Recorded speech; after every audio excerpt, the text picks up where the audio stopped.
중국 음식 중에서 간단하게 만들 수 있는 집안 음식인 마파두부 우리도 쉽게 만들 수 있어요. 마늘 먼저 편을 썰고 그 다음에 그 마늘을 채로 썹니다. 그런 다음에 이번에는 다져주는 거죠. 아주 곱게 다지지 않아도 좋아요. 중국 음식은 마늘을 그렇게 곱게 다지지 않습니다. 곱게 다진 고기를 함께 준비했습니다. 청고추와 홍고추를 씨를 제거해줘요.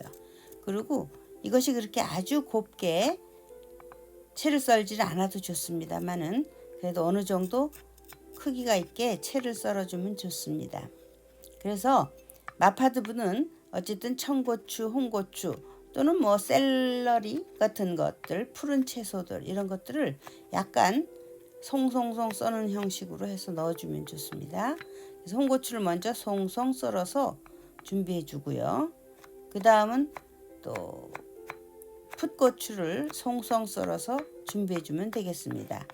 어쨌든 고추기름을 사용하는 그런 음식으로서 매콤하고 짜콤하고 이런 음식이거든요.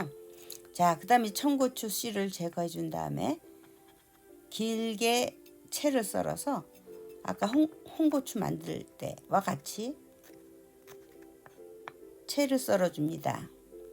그런 다음에 이거를 또 송송 썰어주는 그런 작업을 하겠어요. 이렇게 푸른색과 붉은색 이런 것들 또 파도 역시 넣어주시죠. 그런 다음에 두부는 편썰기를 합니다.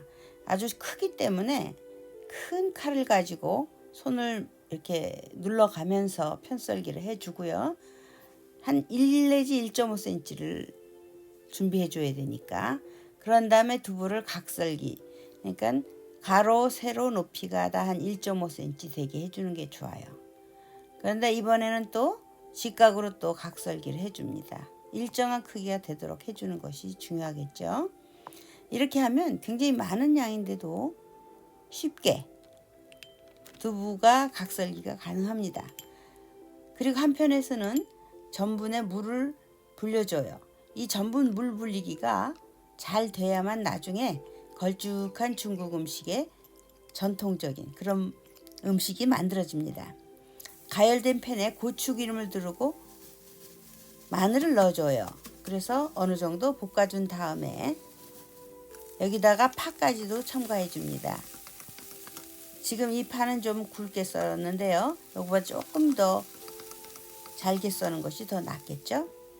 그리고 나서 간장을 프라이팬 주변에 돌려서 좀 뭐랄까 볶은 냄새가 나게 그렇게 간장을 첨가해 주고요. 그 다음에 고기를 첨가하는데 지금 좀 덩어리가 좀 졌네요. 이거를 흩어주면서 익혀줘야 됩니다.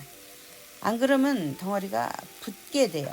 그리고 나서 우리나라 사람들이 좋아하는 여러 가지 술이지만 중국 음식에는 이 술이 꼭 들어가요. 간장, 또 굴소스, 그리고 두반장 같은 거요. 이런 게 들어갑니다. 그래서 중국 음식 맛이 없을 수가 없어요. 굴소스 들어가는 건 웬만한 건 맛있거든요. 물을 넣어서 끓여줍니다. 어느 정도 물을 넣어서 끓으면 두부를 첨가해 줍니다. 물론 정식적인 마파두부는 이때 이 두부를 끓는 물에 한번 데쳐줘요. 그러나 이게 참 귀찮기도 하고 그렇거든요. 그래서 잘 끓여서 두부를 그냥 넣어서 좀 끓여주면 두부 속까지 간이 배게 됩니다. 그러고 나서 전분물을 넣어서 끓여주는데 이때 너무 막 쪄으면 두부가 깨져요. 그러니까 조심해야 돼요. 자, 후추 넣고요. 뭉치지 않게 흔들거나 저어주는데 전분물 넣은 것이 함께 뭉치면 아주 보기 싫습니다. 자, 마파두부 언제나 맛있어요. 우리 이 마파두부 간편하게 만들어서 맛있게 드세요.